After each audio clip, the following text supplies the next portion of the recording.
Hi అండి, నేను మీ middle class house వైఫ్ని. ఎలా ఉన్నారు? అందరూ బాగున్నారా? ఈరోజైతే నా స్టైల్లో చికెన్ ఫ్రై ఎలా చేస్తానో మీకు చూపిస్తానండి. ఈ వీడియోలో మీకు నచ్చితే ఒక లైక్ చేసి చూడండి. ముందుగా స్టవ్ పైన కడాయి పెట్టుకుని ఆయిల్ వేసుకుని అందులో పోపు దినుసులు, ఎండుమిర్చి వేసుకుని వేయించుకున్నాను. అవి వేగిన తర్వాత ఒక హాఫ్ కేజీ చికెన్ తెచ్చుకున్నాను, అది వేసుకుని బాగా కలుపుకోవాలండి. బాగా కలుపుకుని మూత పెట్టి ఒక 10 నిమిషాలు ఫ్రై చేసుకోవాలి మనం.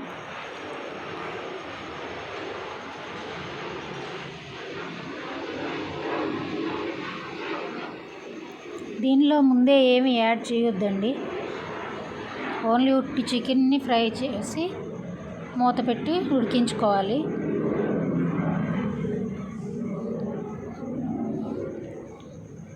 ఒక 5 మినిట్స్ అయిన తర్వాత తీసి 5 మినిట్స్కి ఒకసారి మధ్య మధ్యలో కలుపుకుంటూ ఉడికించుకోవాలండి.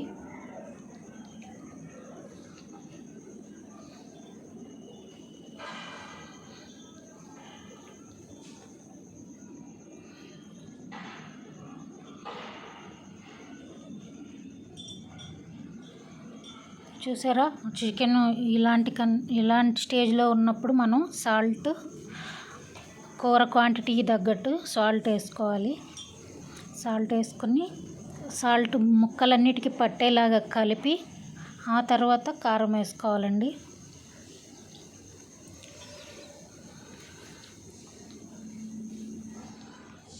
నేను బాగా కలిపాను, చూసారా.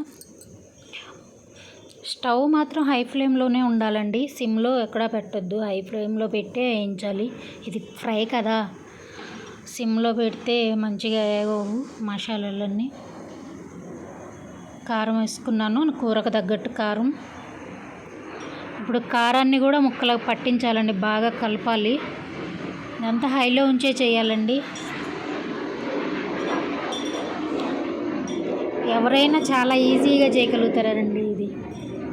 నాకు టైం లేనప్పుడు నేను ఫాస్ట్గా ఒక 100 రూపీస్ చికెన్ తెప్పించి నేను చేసేదైతే ఇదే పని. ఇప్పుడు చీల్చిన పచ్చిమిర్చి వేసుకున్నానండి, కరివేపాకు, ఈ 2 వేసుకుని కలుపుకోవాలి. మంచిగా అది వాటికి మసాలా పట్టేలాగా మంచిగా కలపాలి.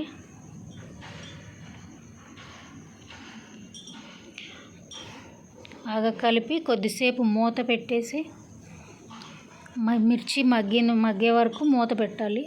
ఎక్కువసేపు ఏం పట్టదండి, మధ్యలో వేసాం కదా మగ్గదేమో అని మీరేమనుకోవద్దు.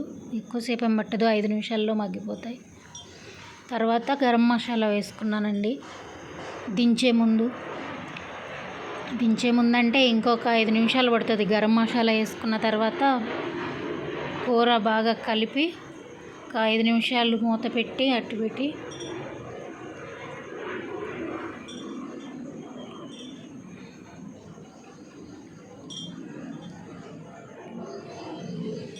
మూత పెట్టి పెట్టాను. తర్వాత తీసి మళ్ళీ కలుపుతున్నాను. అంతే అండి, స్టవ్ ఆఫ్ చేసేస్తాను. చూసారా ఎంత సింపుల్ అయిన రెసిపీయో. మనకు అసలు టైం లేనప్పుడు ఒక 10 నిమిషాలు ఓపిక చేసుకున్నామంటే మన ఇంట్లోనే వంట రెడీ చేసుకున్న వాళ్ళం అవుతాం కదా. టేస్టీ చికెన్ ఫ్రై రెడీ అయిపోయిందండి. మీరు ట్రై చేసి ఎలా ఉందో నాకు చెప్పండి ప్లీజ్.